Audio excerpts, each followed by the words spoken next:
Now, do you want to rattle off what albums these are from, or just list the songs? I don't know, but I've already started recording, so I think whatever we want to do. Hey there, Skullheads. I'm Snags. And I'm Ol Silky. And Ozzy is dead. And Black Sabbath is no more. Yeah, Oz has left the building. Very sad shit. We've had a rough month. Both of us have canceled things. We've moved some stuff around. Well, it's just our principle of we schedule an episode about somebody and then they die. Only this time, we've for the last couple of weeks we've been trying to do this episode on the Back to the Beginning concert and the end of Black Sabbath, and apparently the universe wanted us to wait till Ozzy kicked the bucket because here we are now. We finally got to do it, and we had a mutual buddy pass away on July 5th. Mike Morris, and that kind of hit me pretty hard. And then Snags have been going through a lot of shit as life will swing your way at times, and it's been a rough month. Yeah, but, getting my mom into a nursing home and all that shit. Hey, say that cat's name again. Your voice kind of chopped up when you were saying it. I don't know if it chopped up on the recording, but just say his name one more time. Mike Morris, really good friend going back to working at Tower. They were in and out of a bunch of bands, and Mike was in a new band that is possibly album coming out in October and a tour, but now with his passing, I'm not sure what's going to happen. The band's called Insomniac, and this just hit everybody really hard because they were about to really take off. So shout out to Juan, his best friend and roommate, who was going to be on the original Back to the Beginning show before it got scheduled, ironically, due to insomnia. Me and Silky had insomnia the night before and canceled it. So Insomniac wasn't able to be on the show. But so, Juan is dealing with that, and I know he would be here to do this thing on Ozzy, but I get it, man. It's they were bandmates for 30 years. So that's crazy. It's got to be tough to deal with. Yeah. But anyway, so we kind of dedicate this show to him, Mike Morris as well. Just a rough thing. So anyone who doesn't know who Ozzy is, we did a Sabbath. If you don't know who Ozzy is, just stop listening. You probably shouldn't be listening to this show. Yeah, if you don't know who Ozzy is, just shut down your podcast play and go away. Yeah. We did a Sabbath thing, so we're not going to go back through Sabbath's history, but Sabbath gets big. They take on the whole kind of hammer horror idea of horror music, which in its innocent beginnings spawned a whole new genre of music. It's almost undeniable. You cannot discuss heavy metal without discussing Black Sabbath, and I would add Judas Priest to that, but Sabbath was certainly the beginning. And Ozzy goes through all that, starts a solo career, and he's still doing the hard partying, the drugs and alcohol, and Sharon has her hands full trying to just kind of rescue him from obscurity. He gets kicked out of Sabbath. His father passes away, so he's in a LA hotel, pretty much resigned to spending the rest of his money until he dies. And Sharon kind of swoops in because her father had been managing Sabbath. There was a demand to see if he could do a solo album. So they kind of... And our internet connection went wacky. It's gone. I hear you.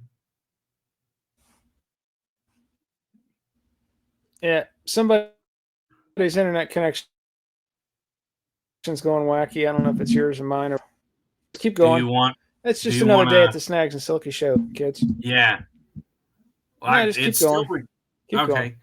So they they get together a band around Ozzy, and I really think what saved everything, apart from Sharon kind of trying to focus Ozzy, was Randy Rhoads. And we did an episode on Quiet Riot's fan mail president, and she kind of gives you the background of Randy and Rudy Sarzo, and the two of them formed the guitar and bass with Ozzy, and Ozzy gets the drummer from Black Oak, Arkansas, Tommy Aldridge. And although we left out Lee Kerslake and Bob Daisley, they were on the album of Blizzard of Oz with Randy, and then there was a touring band which made up Rudy Sarzo and Tommy Aldridge.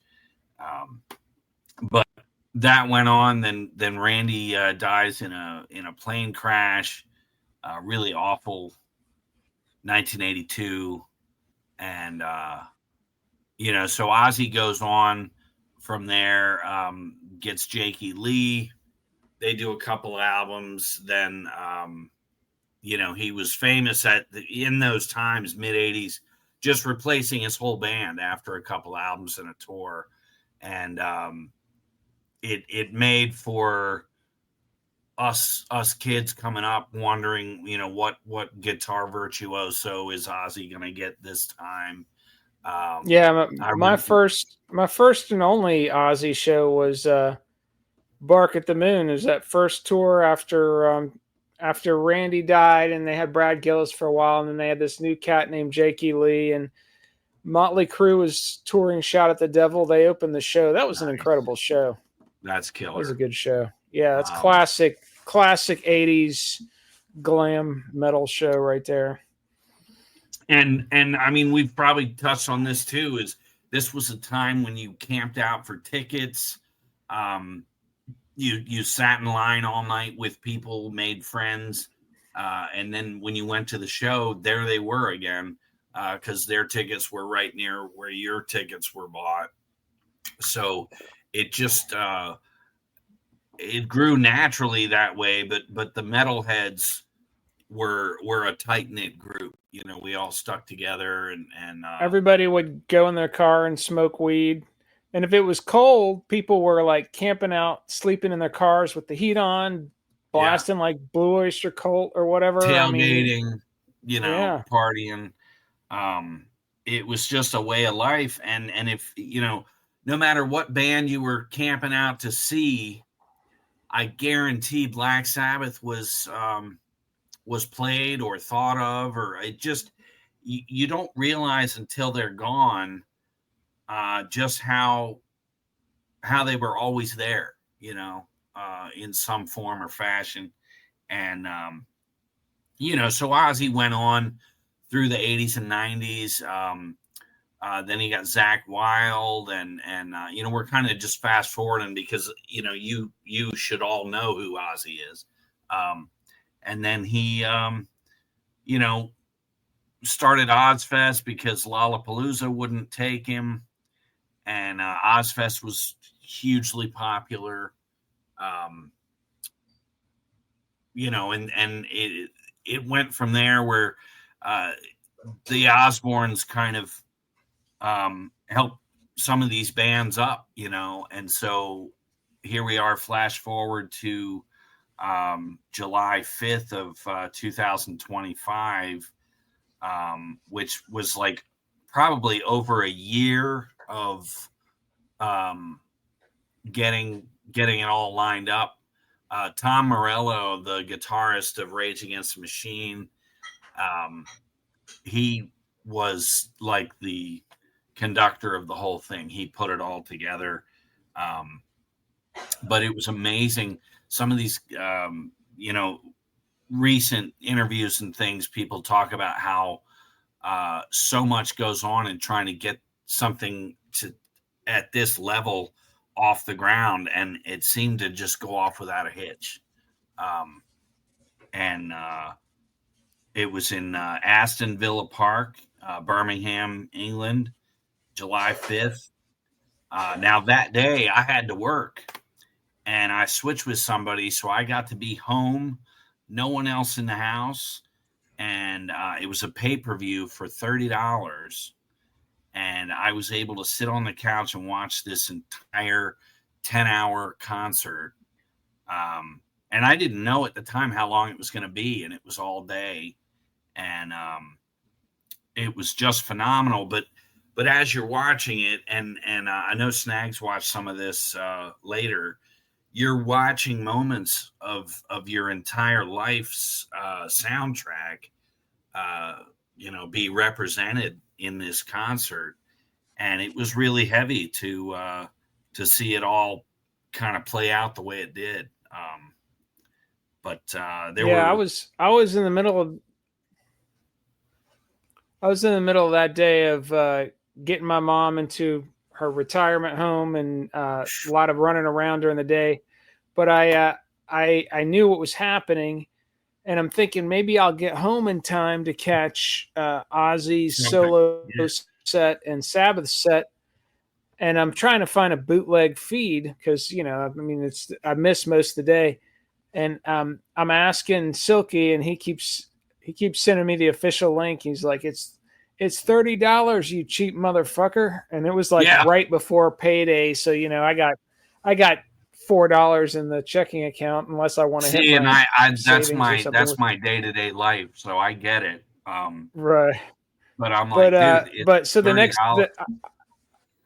I knew the next day most of that shit was going to be on YouTube, and I watched most of the bands I wanted to see, including the Ozzy and the Sabbath sets. The next day on YouTube, I found most of it. So most of the shit I wanted anyways.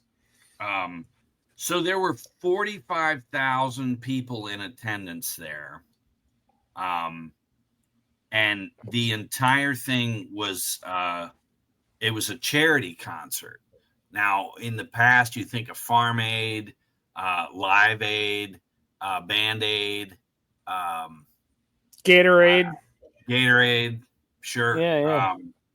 First Aid, all these different charity concerts. Lemonade, don't forget Lemonade. Lemonade, yeah, Lemonade.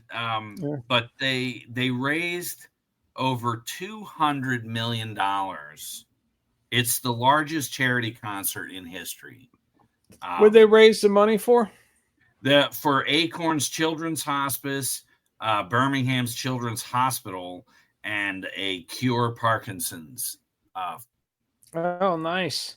Foundation. So why couldn't they have cured Parkinson's before? So Ozzy would still be here. Would have been nice.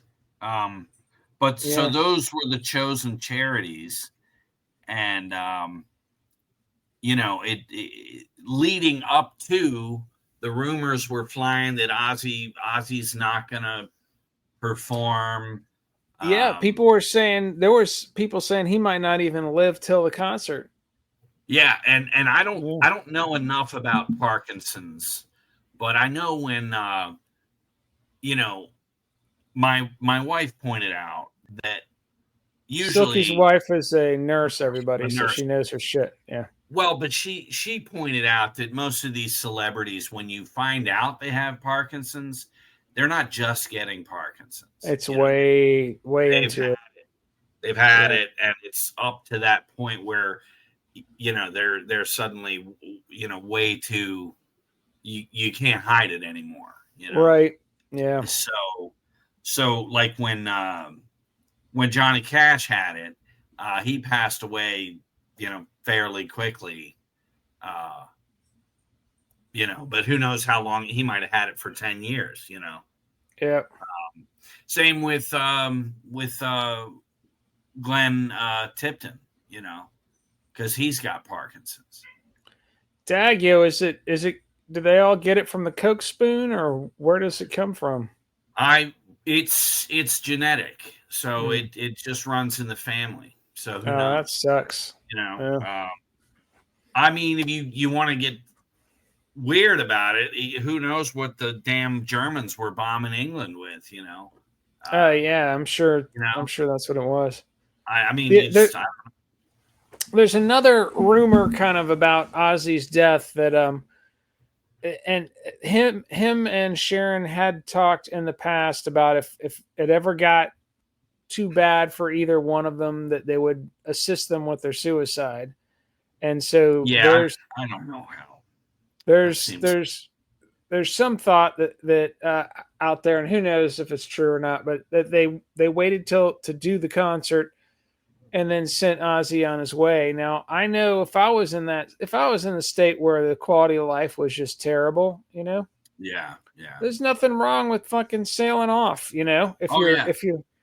if you're like old and disabled, and what are you going to do? Drool and stare at the wall for the next 5 years, So apparently in Switzerland, there's a place that will do an assisted suicide, right? Provided that you have some fatal, disease or whatever, and they can prove that you're not going to make it. Right. But as quickly as that rumor came out, Kelly came out and made a statement that her parents are not going to commit suicide, and that's all garbage. And the next day, Ozzy kicked off. 17 days after this event happens. And if you think about, there'll never be something like this where a band this influential in creating, I mean, Sabbath really did create this doom metal. Yeah, if you look at the influences of probably the three most influential rock guitar players since the beginning. I'm not counting Chuck Berry and Les Paul and all those guys, but since the beginning of modern heavy rock, which would be Jimi Hendrix, right? Yeah. And then Eddie Jimmy Van Page. Halen and Toady. Well, I'm talking about the ones that influenced people. Hendrix probably has the widest influence because suddenly everybody started playing with a lot of distortion. That's a guitar. And played with a lot of distortion, which they didn't before. Yeah. They were all jangly Beatles type stuff. So Hendrix had probably the widest influence.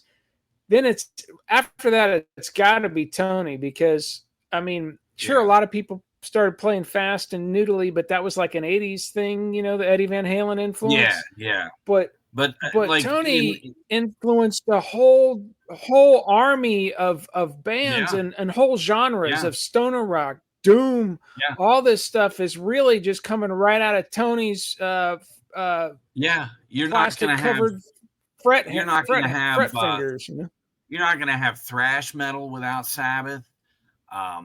It's inconceivable. Well, I think Motorhead's the more direct influence on thrash, but certainly doom and stoner rock. I mean, those genres are all just everybody wanting to be Iommi. I mean, from Caius to I would say the Nwaba movement is what started thrash to actually. But again, Tony Iommi, none of those guitarists would have picked up The the whole guitar. doom sludge stoner rock thing, and that's thousands upon thousands of bands. Is Oh all yeah, yeah, they're all soldiers of Tony Iommi's yeah. sound. So it's amazing.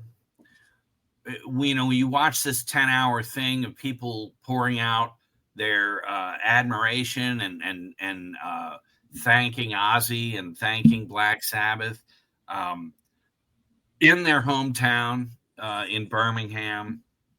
Yeah, I think it was at Just the home stadium. Was it at the home stadium of their yeah, football club, Aston Villa? yeah, Aston Villa Yeah, Park. yeah. So it's set there where they started.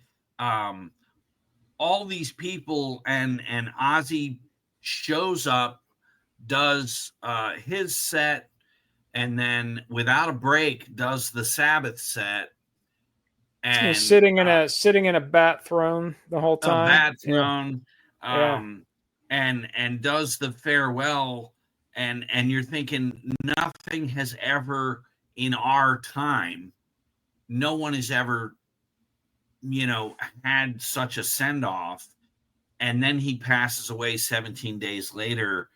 Yeah. It's I mean, just and so heavy. that was the way to do it. And by the way, Bill Ward can play, despite what they said during the reunion Yeah, tour. So amazing. that was definitely about money. Something. It Yeah, had to be. that was about money. Bill Ward always said it was about money, but they were like, "Oh, he can't play." And then, what do you know? He can play. Yeah. Or we're Um, worried about his health is the one that pissed me off. But uh, um, so let's go through the set. Let's go through a set list of everybody who played and yeah, just yeah. I rap want about to it a bit. real quick. 14 acts, 2 super groups, a drum off. There were video tributes from AC/DC, Def Leppard, Billy Idol, Elton John, Cyndi Lauper, Marilyn Manson, which a lot of people bitched about afterwards, and then even Dolly Parton all sent videos wishing Ozzy all the best and everything.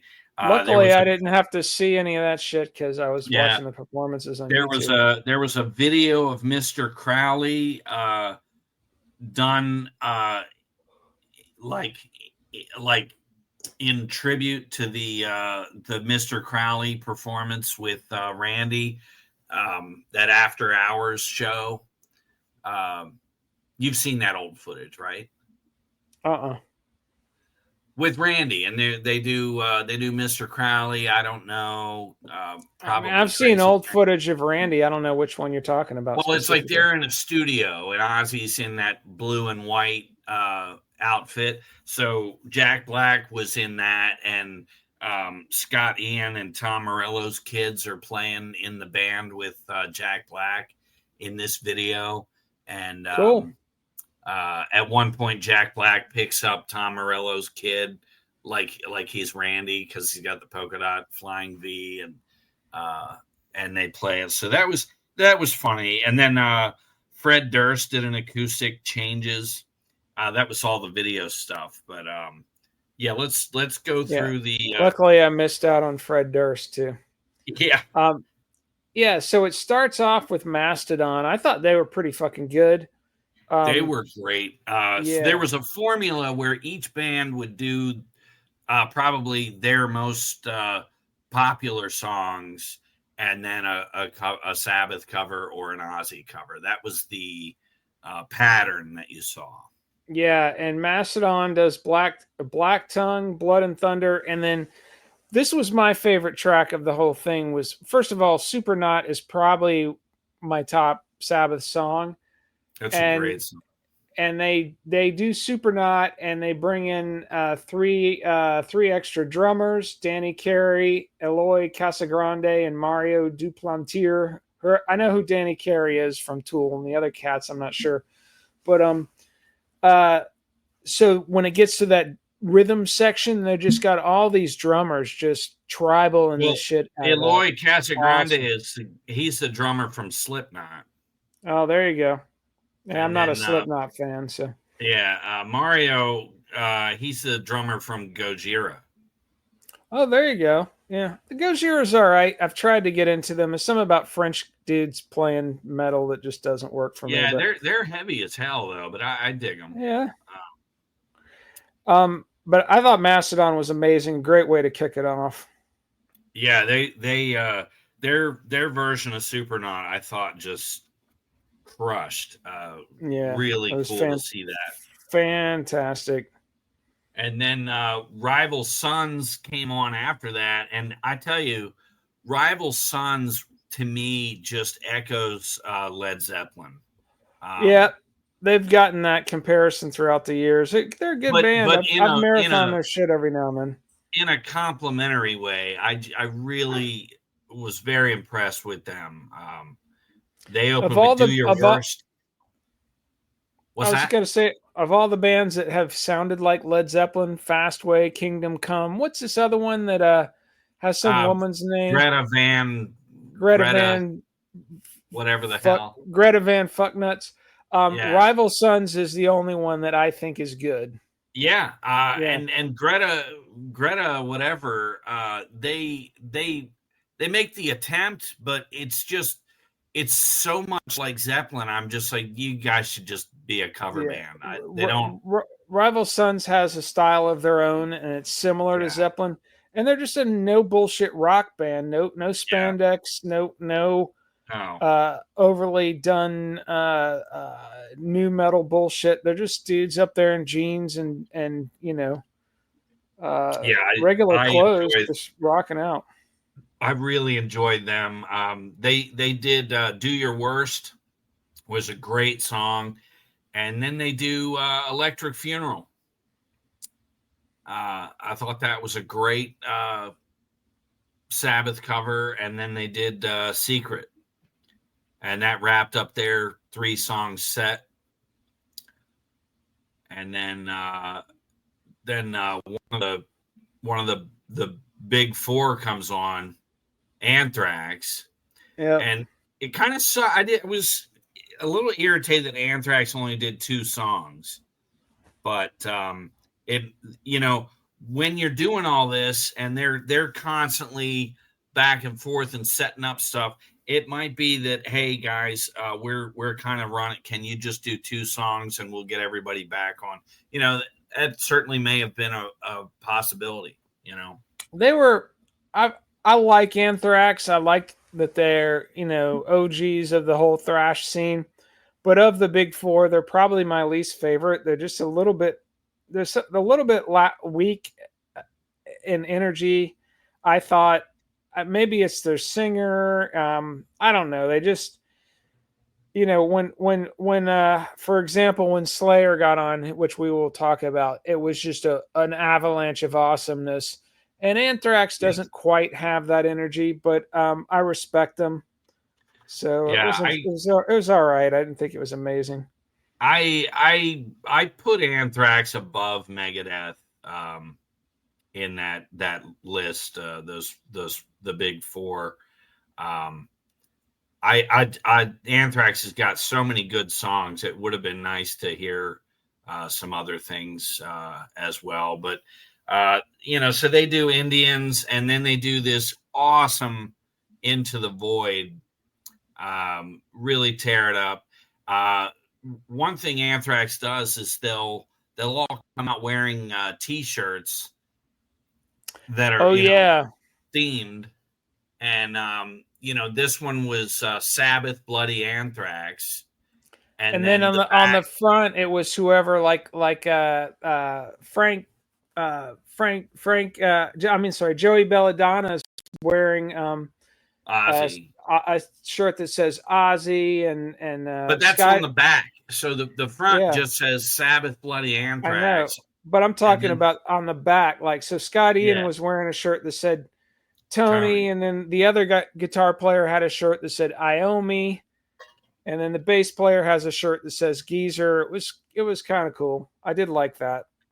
So I just right after probably July 6th, or surfing the internet trying to find those Anthrax shirts. Of course. I only, get it. Only you. Yeah, I get it. And what it is, there's this onslaught of these fucking pirate t-shirt companies. Of course. And you get the shirt, you get what's pictured, but it's an iron-on. It's an iron-on. It's not screen printed. Oh man, how you gonna live with yourself? That sucks. No. So you get the shirt, and it just feels like when you're rubbing a trash bag. It's just it's all. Dude, I went through a period of ordering obscure shirts off of Amazon. Like I found a fog hat shirt. I was like, oh my god, nobody's got a fog hat shirt. I order it. Same thing, cheap little iron-on bullshit that God, it's just so. So I have this shirt that says Anthrax, Bloody Anthrax, or Sabbath, Bloody Anthrax. In the back is 666 across the back and Ozzy, but it's just this giant iron-on, stiff iron-on. So when you wear it, you're gonna feel it like you got a dinner plate, sandwich board or whatever. Yeah. So anyway. The lesson is, kids, you buy your band shirts directly from the band. That's the safest way to do it. I should check the Fog Hat website. Maybe I can find a Fog Hat. Of course you should, because I guarantee you'll find, Yeah. But anyway, so let's talk about the next band. Hailstorm. They are awesome. Lizzie Hale and her brother is the drummer, and they are really on the rise. I know they're going to continue to put out heavy stuff. And Lizzie Hale sings her ass off. Sexy as hell, too. She's got like a Betty Page haircut thing. And anyway. I'll have to look that one up. I didn't look it up. She's sexy. I know she can clear a room with a beer fart. So absolutely. Although with her, it's probably a Cosmo fart, but yeah. Yeah. Probably a little bitter around the eyes, when you smell that. Yeah. Anyway, so they do Love Bites and So Do I, which is a really good tune by them.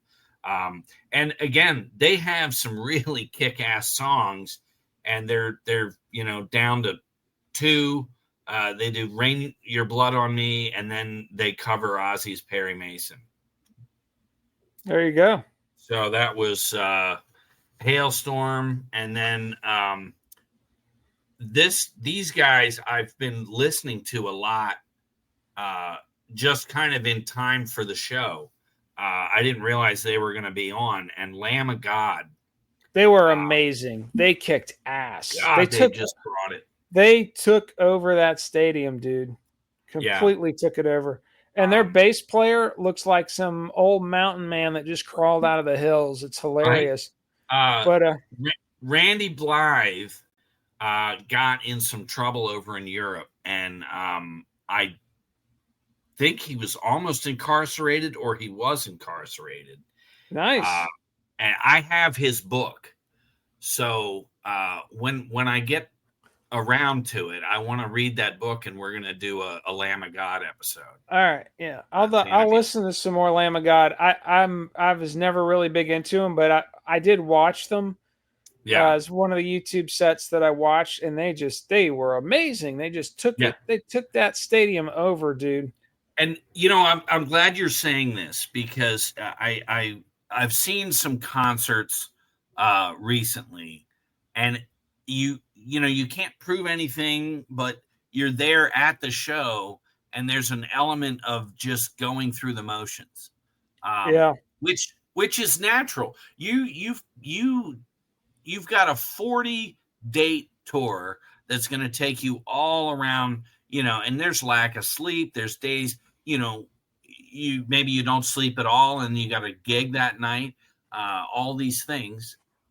And with that in mind, I'm watching this, and every band, now granted, they're only doing 3 songs, but every band came out top energy level, and they just all seemed so grateful and thankful to Sabbath and to Ozzy. They did not all come out top energy level. And there's one in particular that I thought that was really disappointing. We'll get to it, but a lot of them did. Yeah. Well, so far, Yeah. to Lamb of God, it was. Lamb of God was top energy level. They were insane. Yeah. They were really good. They do Laid to Rest, and one of my favorite songs they do, Redneck, and I was really happy. I was, if a band's only going to do 2 of their songs, it's incredible when they manage to do the one you wanted to hear, and they do Redneck, which is just such a great. Read the lyrics to that and listen to that again, and you're gonna even like it even more. All right. And then they do Children of the Grave. What's awesome is their newest single is a studio version of Children of the Grave. So yeah, I added that to my Lamb of God playlist when you hit me to it. Yeah. And it's awesome. They just really brought the thunder. And then the first, so those first 5 those first 5 bands come out.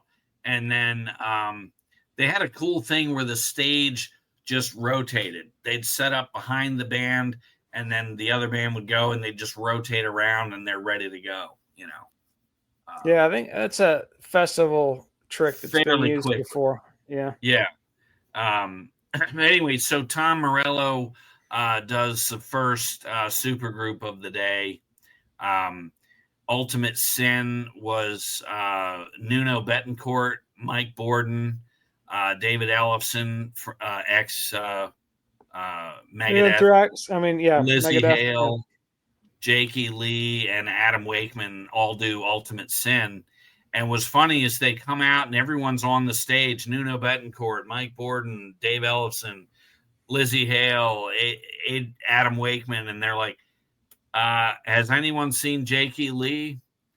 And he was just like late coming out. Now, last year, Jakey Lee is walking his dog in the morning and got involved in a drive-by shooting. Yeah, I remember hearing about that. He was hospitalized, the whole thing. You're like, holy shit. It makes you wonder if this was just some random or if he was in an area trying to buy some Coke. And, I don't know. Yeah, it could have been something like that. You never know. You just don't know. But so they do Ultimate Sin with Lizzie Hale, and then Shot in the Dark with Borden and David Draymond, the goober from Disturbed. Now, there was some drama with that because David Draymond made a big production of signing his name on bombs that were going to be dropped on Israel. And so I love it. I love it when these idiots get involved in politics. It's like, let's piss off half the country. Well, and if you're going to come on and say, I hate Jewish people, you're gonna get some backlash. Yeah, or I hate the Palestinians. Whatever it is, just keep it to yourself. Shut up. Nobody. But you're gonna go. Nobody wants to hear it. They want to hear your music. You're gonna go sign your name on some bombs. Yeah, that's fucked up. Because you're not killing the people you hate. You're killing women and children. Yeah, these governments. Period. That's what they do. They kill they'll kill the citizens of the other country, and that'll solve it. Yeah, sure. So David Draymond comes out and sings "Shot in the Dark," and he cuts off Jakey Lee. I think there was a bit where Lee was going to do a thing, and Draymond just somehow the backlash I heard was he interrupted Jakey Lee somehow. So I didn't see any of this supergroup stuff at all. That kind of sucked. So then Sweet Leaf, Bettencourt, Borden, Draymond again, Ellefson, and Scott Ian. And that was cool. Sweet Leaf is always a good song to hear, but Draymond is just a goober. I'm not a big Disturbed fan. And I just didn't like him. And then they got Whitfield Crane from Ugly Kid Joe to come out. Oh my God, the Whitfield Crane. Whitfield Crane. Whitfield Crane was there, and I missed it. The Whitfield Crane from the legendary flash in the pan early '90s Ugly Kid Joe that had Ugly like one Kid album. Joe. Yep. Yeah, and that's amazing. Some guy named. Do you remember Lord Tracy? You remember the band Lord Tracy? Not really. It was one of those post cheese metal bands that they went comedic a little bit because cheese metal was out. Ugly Kid Joe was one, and the other one was Lord Tracy. They were named after Tracy Lords. Yeah, obviously. Yeah. Anyways, I'm surprised that the cat from Lord Tracy was. If Whitfield Crane was there, I mean, come on. Well, so Ugly Kid Joe toured on the Ozfest thing, and I never liked Ugly Kid Joe, but I saw them open for Sabbath out in California, and by the end of their set, I was like, wow, they really fucking rocked that day. They're still together? No, I don't think so. I would highly doubt it, but it's just cool that they brought him out to sing Believer. Frank Bello from Anthrax, Nuno Bettencourt. So Nuno Bettencourt kind of sits in on both of these supergroups and just adds guitar brilliance. And he is an amazing guitar player. However, a lot of times I say you're only as good as the band you're in, and I've got nothing for Extreme. He's a pop metal goober. Yeah, I just got nothing. But it's good in that instance where you just have a guy holding it down, playing the riffs. I was impressed with his performance. And then Scott Ian and somebody named Sleep Token and Adam Wakeman again. And then Sleep Token is a band, apparently. Yeah. Well, anyways. Yeah, but they have somebody with the title Sleep Token, so I don't know. Who knows? But anyway, so Believer ends, and you're like, okay, who's next? And somebody comes out and introduces Youngblood, and I'm like, who? And it's this guy who all in black, but the cut and style of the outfit is very David Bowie, right? Looks like a complete goober. I'm looking at but look up his performance of Changes. Yeah, I know. Everybody was raving about it. I will never listen to a Youngblood album. You're missing out on an outstanding performance of this. I don't know. I might listen to the song, but I'm never going to listen to his album. I don't know what his music sounds like, but that just looks like a goober. That performance, by the end of it, I was like, holy, because I did the same thing. I'm like, what is this guy? And but he's dressed like David Bowie. He even said David Bowie is a huge influence. And I'm like, all right, so maybe Bowie was a genius. I love Bowie, but this guy I'm just never going to listen to. But his performance of Changes, wow. He knocked it out. He knocked it out of the fucking part. Had the whole crowd singing. And that song always gave me chill. I heard that song. I was like 15. I'd mowed some lawns and bought Volume 4 on cassette. And we were going up to Lake Lanier, me and my dad, and he had to go by somebody's house. And he goes in and I stay in the car so that I can continue to listen to my Sabbath tape. And he's inside and I hear Changes, and the song just grabbed me at such a young age. I was blown away by the depth and just the, dare I say, drama of the song, but it just grabbed me. And I've always liked the song. So, I was a little territorial when they bring this new guy out to sing it. And by the end of his performance, I'm like, holy shit, dude. So that was cool. And then they cut to, like I told you, that Jack Black video, which was kind of funny. And then uh, Alice in Chains comes on. Now, Alice in Chains did Man in the Box, Wood, and the sound feed cut out through most of Man in the Box and Wood, and then they did Fairies Wear Boots. If Now, you if you look up the YouTube performance, it's all in there. So whatever sound feed wasn't working, it's in the YouTube video. In fairness to Alice in Chains, later in the show, that 10-hour day, they went back and showed you those songs with the sound. So I thought that was cool. Yeah. I mean, so it was recorded. The YouTube video was fine. Yeah, it was just the live feed. I like Alice in Chains. It's always hard to continue when you have an iconic singer like Lane Staley who checks out and fucks the band over and everybody else in his life. Right. And then, I'm sure they get along with William Duvall. He's from Atlanta. He was in, what Atlanta band was he in? He was in No Walls. He also sang for Neon Christ. Right. So Neon Christ was a legendary early 80s punk band in Atlanta. I knew this dude in the 90s who got laid constantly just by telling girls he was the drummer from Neon Christ. Oh, that's hilarious. So he has serious punk rock credentials in Atlanta, fronting one of the legendary early 80s local punk bands. Yeah. And then he played, there was a band called No Walls that he was in. It was like a rock band. Yeah, they were like the softer side of Bad Brains.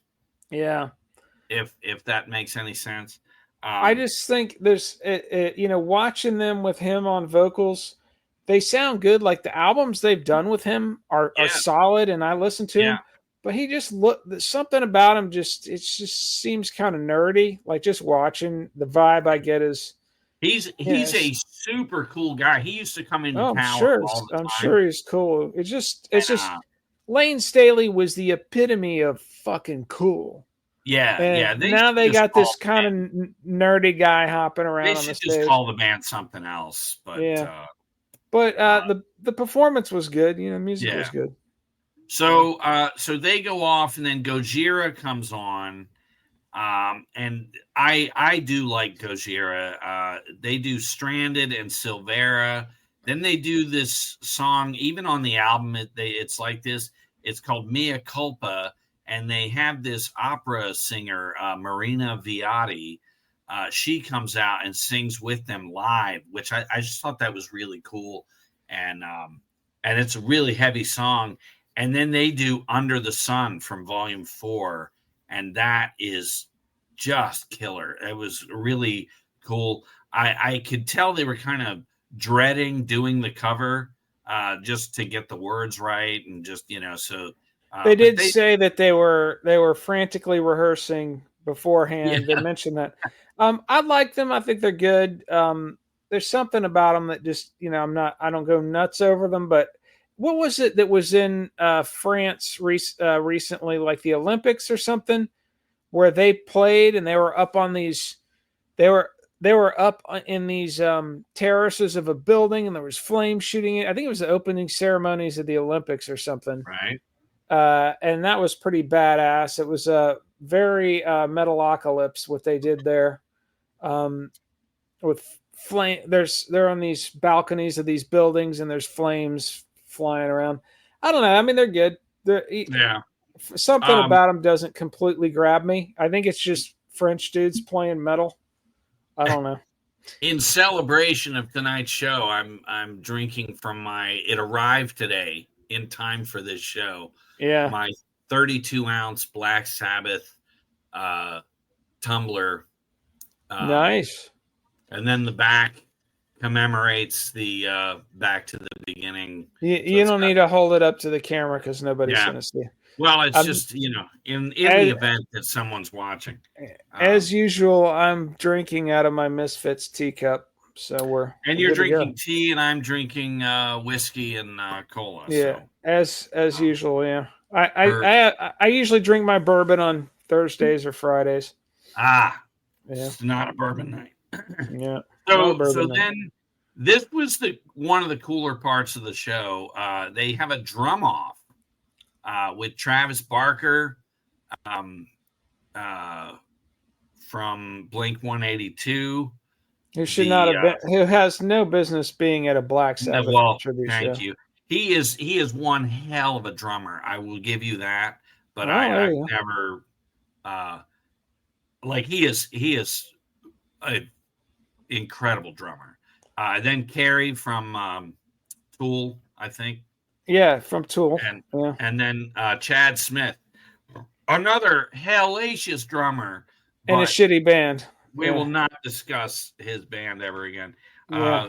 They do Symptom of the Universe, all instrumental, Right. and most of that drum off went from Travis Barker, then over to Carrie, and then finish up with Chad Smith, and they just crush it. You could tell. Danny Carey is just Danny Carey is the heir apparent to Neil Peart. If you Yeah, want the best rock drummer in the world, it goes straight. Now that Neil Peart's dead, it's Danny Carey, wow. unquestionably, without a doubt, in my opinion. Well, I tell you, you watch that drum off, and all of them are just phenomenal. Like Yeah. as if "Symptom of the Universe" was a song that they did all the way back when they were just learning how. But Nuno Bettencourt, Tom Morello, and Rudy Sarzo backed them up. But it features the drum off, and that was really really badass. And then this was the best part of the supergroups. They do "Breaking the Law" I want to see again. Billy Corgan playing "Breaking Oh, the Law." That's don't get me hilarious. started on that. So they got Carrie on drums, then Billy Corgan from Smashing Pumpkins, KK Downing, Adam Jones, Tom Morello, Rudy Sarzo, and they do "Breaking the Law" because KK Downing's there. Yeah, And that's good. Billy Corgan should never sing again. Well, he should. He certainly has Sounded no business singing a Judas Priest song. That's for he sure. sounded like somebody's drunk uncle it was just terrible. At a karaoke party. Yeah, and just you've got all these incredible musicians. KK Downing playing "Breaking the Law," so that's second nature to him. And Billy Corgan just, there I was completely wasted out of work, and you're like, dude, what the fuck are you doing? Horrible. I saw Absolutely them horrible. in the early '90s. My girlfriend at the time was the general manager at Album 88, which is our local college radio. So I got dragged to all these free concerts, and this is right as the grunge thing is starting to break. And I saw them in a club called the Masquerade, and I remember thinking he was such a dork. I nicknamed him Hector. I was like, that guy looks like his name is Hector. And ever since then, I've just called him Hector. Well, it was awful. Like it sounded like he needed to clear his throat the whole time. So then they do "Snowblind" again. Nice. Carrie, Corgan, Downing, Jones, Morello, Sarzo, and again, great song. But Billy Corgan, it was like, look, I know you're friends with the Osbournes, but you suck. You know. So then they bring out Sammy Hagar, who just does not know the lyrics to "Flying High Again." And Sammy's a nice guy. I love him in interviews, and that's about where it ends. And the first Montrose album. Love him in interviews. And I mean, he does a decent version of "Flying High Again," but he does not know the lyrics. And that, yo, man. Oh, no, yo, man. Yeah. Here your we mama's go gonna now. worry. It's a little off. But Nuno Bettencourt, Sammy Hagar, Vernon Reed from Living Color, Rudy Sarzo, Yeah. Chad Smith, and Adam Wakeman. So they do Flying High again, and then Hagar says, we're going to go back to my beginnings, and they do Rock Candy. Nice. I bet they And ripped the shit out of that one. They ripped the shit out of it. And Chad Smith with the drum, it was so good, man. They rocked it. That was a great song. And then,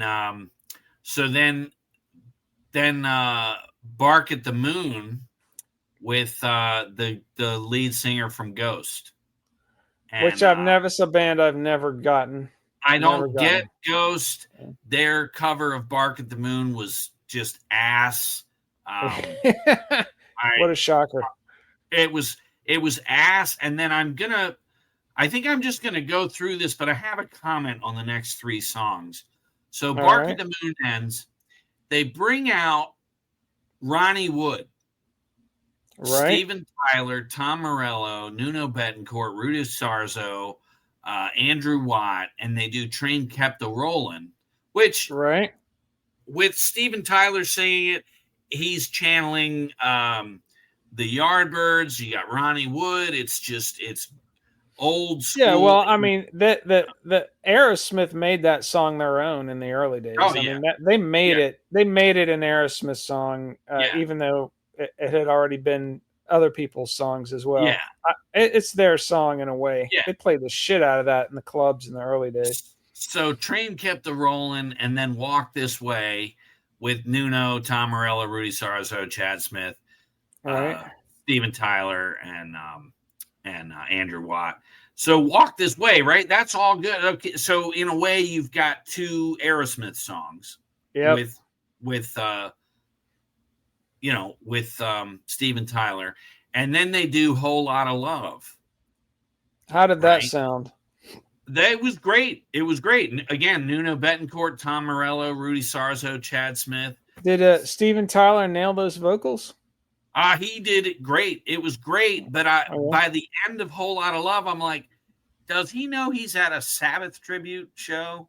Yeah, where's the Sabbath song? Yeah, where's the Sabbath or Ozzy tune? So, but they like let that go. It was cool to see Ron Wood come out. I thought that was really cool. Yeah, it was not. It's amazing that he's heard of Black Sabbath. He's in a different stratosphere.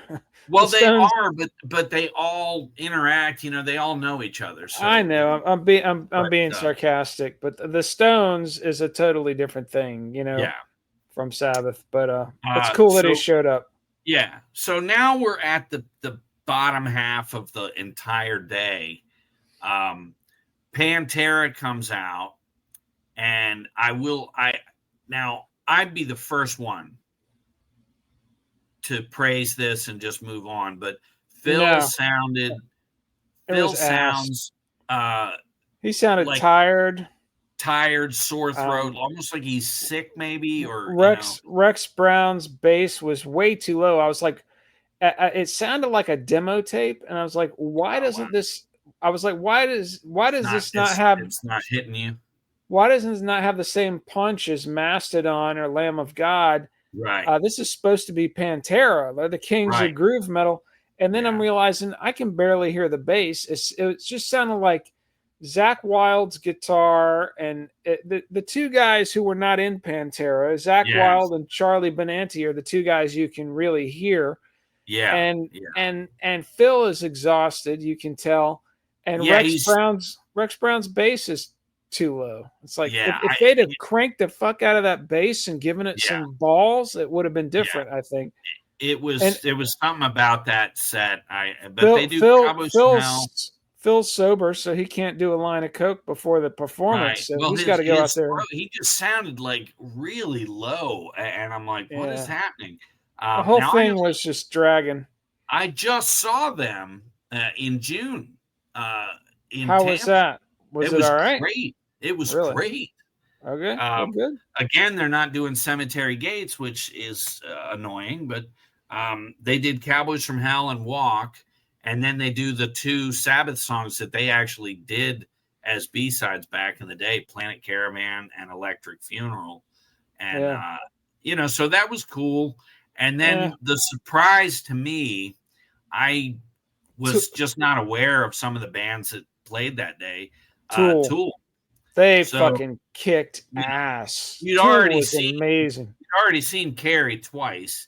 And, so they do 46 and 2, which is a great song. They do Hand of Doom and then Enema. And, they were great. Maynard James Keenan is such a weirdo. He's always entertaining. It's like instead of being down on the stage in front of the band, he's up on the drum riser to the side, and just constantly jumping into these ninja poses and shit. He's just, he was crouched down like he was going to run across the riser and leap, and he never did. But he just kept crouching down.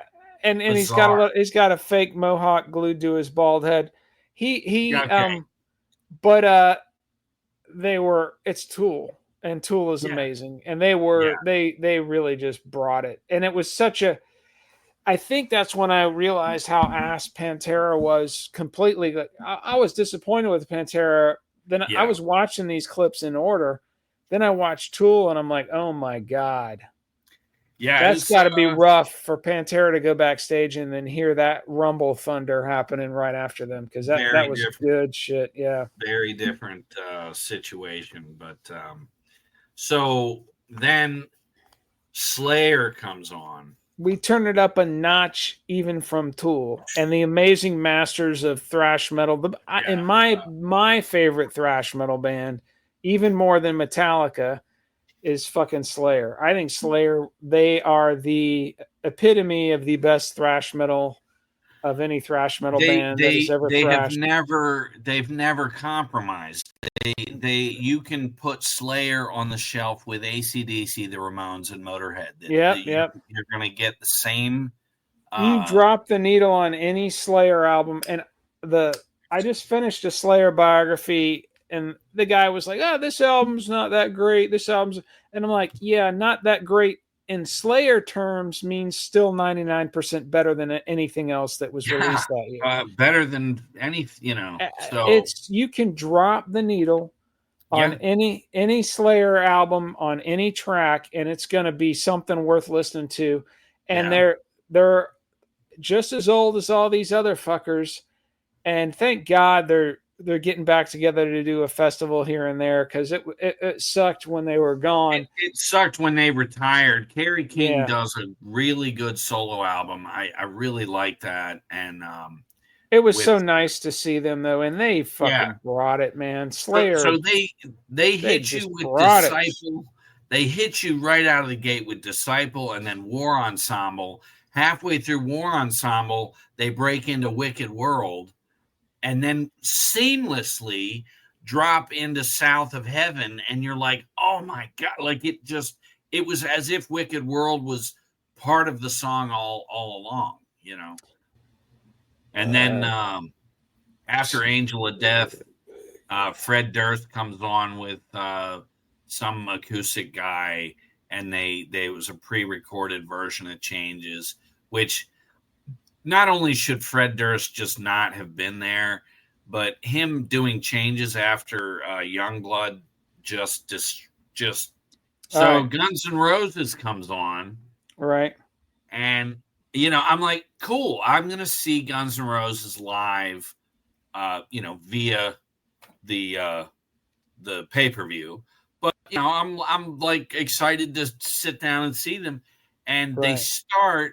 They start. Axl wanted to not give a nod to Bill Ward, and he wanted to open their set with "It's All Right." Right.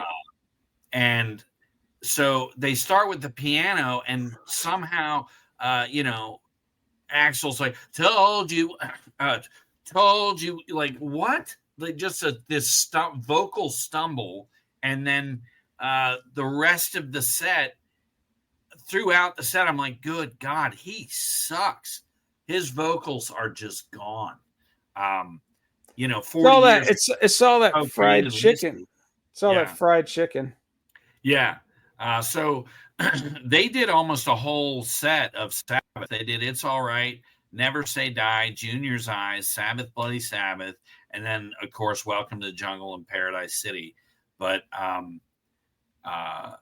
I just felt by the end of the Guns N' Roses set that Axl, much like Billy Corgan, should never sing again in public. I have to give them credit for their song choice. I think coming out of the gate with Never Say Die and Technical Ecstasy songs was pretty ballsy. Yeah. And I thought their Never Say Die had some energy to it. But Yeah. he's old. They'll never do anything worth listening to again because Izzy Stradlin was the songwriter in that band, and they won't give him a cut of the money, so he's not going to rejoin them. Yeah. And all he does is sit around and eat. He has literally said in interviews he's addicted to fried chicken. He's like Elvis at this point, kind of. Jesus God. Just sits around and eats fried chicken and sings old songs and laments. I used to be in the biggest band. Right. Yeah. Okay. They're just doing the oldies circuit at this point. Yeah. Yeah.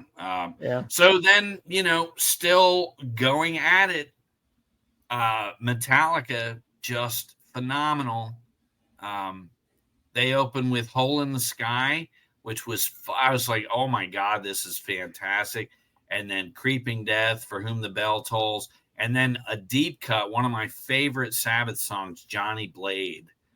And then they wrap it up with Battery and Master of Puppets. So their set was just all riffage. They were so fucking good. Hats off. I will say the best performances, I think, were Lamb of God, Slayer, Metallica, Tool and Mastodon. Yeah. But then so Ozzy comes out, Tommy Clufedos, who was his drummer, Mike Inez of the No More Tears, and Zach Wilde.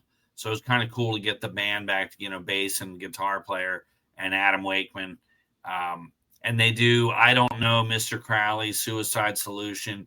Those three, the first three, it was like all good, and Ozzy's sitting in the chair, and it's cool. It hurts my heart to see him sitting in the chair, but he's doing so good.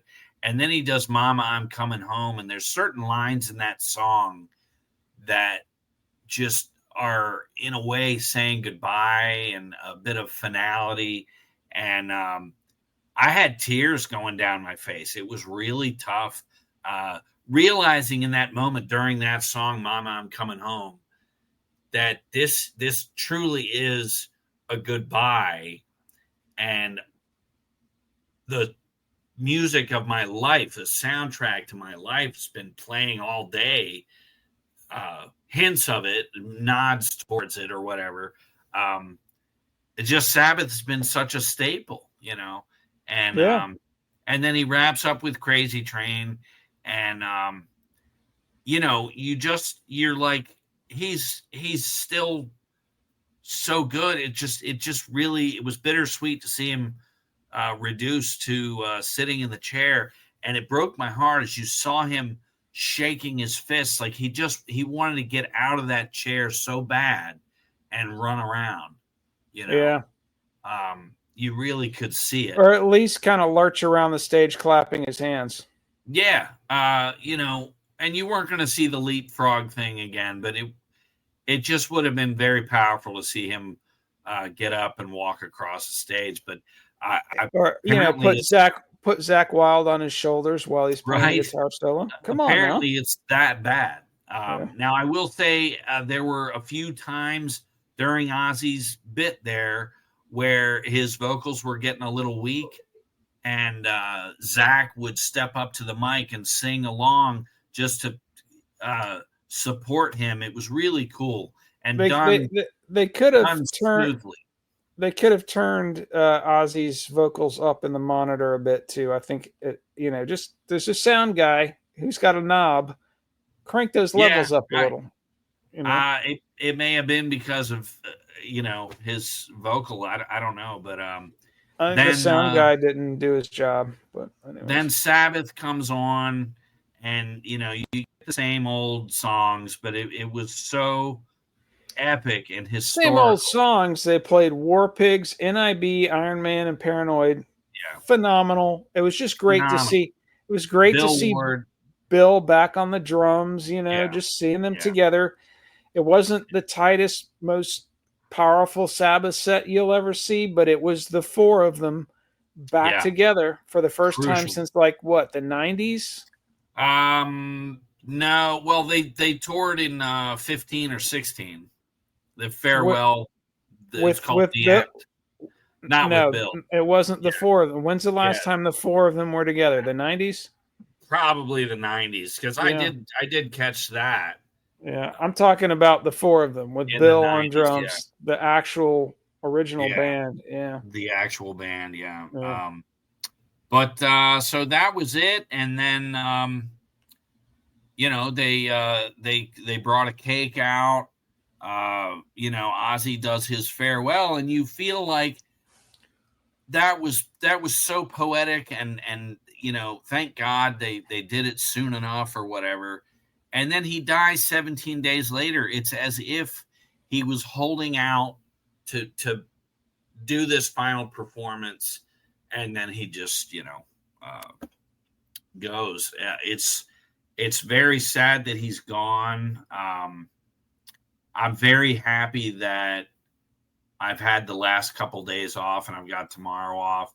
Uh, Hearing about this and having to just go right back to work and the intensity that my job can be, it's been nice to kind of process this. Yeah, you need some time to process. Like you and I have this running joke, um, and sometimes our friend Mike in his little text threads where like when Malcolm Jamal Warner from the Cosby Show died, and I was like, oh my God, how are we gonna survive? Not Malcolm Jamal Warner. But when it's somebody like Ozzy or Eddie Van Halen or Yeah, Lemmy, cool. it really does take a toll. When Neil Peart passed, it just for some reason that just Neil Peart and obviously Eddie was I was just I cried with Eddie. Neil, I walked around for a few days just like what the fuck? Neil Yeah, Peart's gone. yeah, And Anthrax has a song called "Safe Home," and there's a live version of it where John Bush, he's the singer on that song. Uh, John Bush talks about how this song "Safe Home" is about uh, these times are passing. Uh, our music, our bands, all our bands are slowly dropping off left and right. No more Rush. ACDC, most of those guys have retired. yeah. Phil Rudd's not in the band. Cliff Williams is retired. It's really Yeah, fucking Malcolm Young is gone. It's just Brian and Angus, really. it's Brian and Angus and Yeah, their nephew, and and they it's got the just not cat the same. Chris Cheney on bass from Jane's Addiction, the Jane's Oh Addiction yeah, substitute bass player. He's the bass player for ACDC now. wow. So Yeah. now I will say, Power Up was the greatest thing ACDC has done in decades. I That saw them. album's fucking amazing. I saw them live with Axl on vocals, and it Yeah, was wow, mind blowing. I mean, it was wow. nothing like what you saw at, I'm, at Axl I'm singing the AC. I mean, That's the amazing because I tell you, I know, but this was like 7 years ago or whenever that was. sure It uh, was really a good. few chicken buckets Few chicken buckets ago, and ago. Yeah, he was channeling Bon Scott, which is a that's lot that's easier impressive. to sing than Ozzy, I think, Yeah, for him. yeah. Uh, but yeah, their Power Up album's incredible. But like I was getting to this song, "Safe Home." He's just talking about the power of metal and how metal will always be your safe home. And I get it. There's days we all have it. You come out of a job that's just hollowed you out to your fucking core, and you get in the car and throw on whatever it is that just breathes life back into you, Yeah. And but he says this song is about a time that's passing, and it really is passing. And with Ozzy gone, it's been a rough. When I really think on it, it just it's hard. It's really fucking hard, Yeah. But in the words of the Who, it's hard. Yeah. I thought you were going to say something else. No, it's just no dirty jokes. I was just talking about the Who. Yeah, in the words of the Who. But yeah, so that's that concert, kids. It'll be a movie in about a year. They're going to shorten it down to about an hour and a half. Who knows? There will be a full box. Didn't you say there was a bootleg box? Where'd you get your bootleg DVD box set? They have yet to show up, and once I get them, I will certainly mention on the show the how good or bad they are. But where'd you on find eBay, it? Just eBay. on eBay. Search eBay, and some look people for the DVDs or look for the CDs. Yeah, and then there's a lot of this stuff we talked about is on YouTube. So yeah, you can find it on there too. So I did a couple of playlists. I did a Sabbath playlist, an Ozzy solo playlist, and a set list of the whole concert, which is cool to hear the studio versions and where I could live or of the Sabbath or that band covering, because Pantera actually did those songs, so that's a full set. But it's just cool to hear it that way, and hear the Sabbath stuff in between, and then a playlist of Sabbath covers by different bands. Yeah. But I sent you all that. You should have.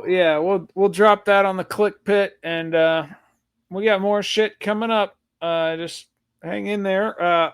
We should probably not mention it because shit's been getting rescheduled constantly, but we got a full slate of shit coming up. So yeah, I feel like we're both, like, the past couple of weeks have been so chaotic. Yeah, we've both been. I've yet to be disappointed when you're like, "Oh, can we bump the podcast?" I'm like, "Yes, thank you." Yeah. So no, I think we'll get back in the mix of things. So yeah, starting with this. Yeah, exactly. All right. Well, let me let's wrap this up. I'll edit it and slap it on the old interwebs. You got any final words? Any final words? No, just God bless Ozzy. Wait, you do. What was that thing that they sent out? The Sabbath drop, the quote from Sabbath. And I was going to open the show with that. I'm so glad you. Let's end the show with it. It's a perfect thing to end with. This is a statement from Black Sabbath after their final performance is phenomenal. Hang on here, because I had it way up in the thing to you, but I've got it here. Let me just get to that. I'll look for it too, whichever one of us finds it first. Well, I should have it here. I'm gonna look just in case. I think this is it here. No, right here. Here we go. I got it.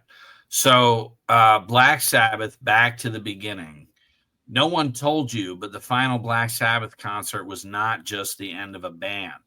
You also went back to the beginning, to that part of you that survived school, strict education, a dysfunctional family, the economic problems of the working class, the silence of your room, the fear, the burden of being different. Because no, you were not the one who did not fit in. You were the one who understood the darkness. And that is why Black Sabbath captured me at such a young age. The dysfunctional family, most metalheads that I know have come from broken homes or fucked up families. We're all casualties of the Vietnam War. If you think about people coming back and starting families and just the tumultuous times. I think understanding the darkness, that's the key thing, Yeah. That's the key thing. Where you didn't want to hear the Carpenters singing whatever the damn Carpenters song. Shit that you can't relate to. Yeah. Yeah. Or Blink 182, You could relate to somebody telling you that fairies do in fact wear boots, There you go. Yeah. Anyway, so on that note, we will say listen to more Black Sabbath. The metal will provide, and I believe that to my core. All praise Lemmy, and we'll see you fuckers next week. All right, Lemmy and Ozzy are having a pint and jamming right now. Ozzy, you can drink again, dude. Hey, no hangovers in heaven. Yeah. Peace out. There's this.